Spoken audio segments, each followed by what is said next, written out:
Grabe kaganda ng pusit ng maya-maya na to ah.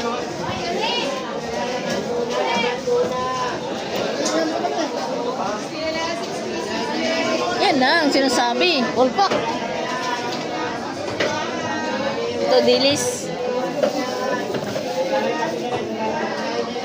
Delicious.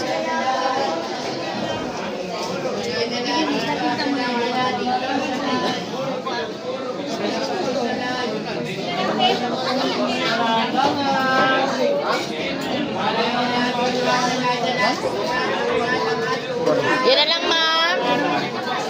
Huling baklad po yan. 250. Opo, pwedeng magpalinis.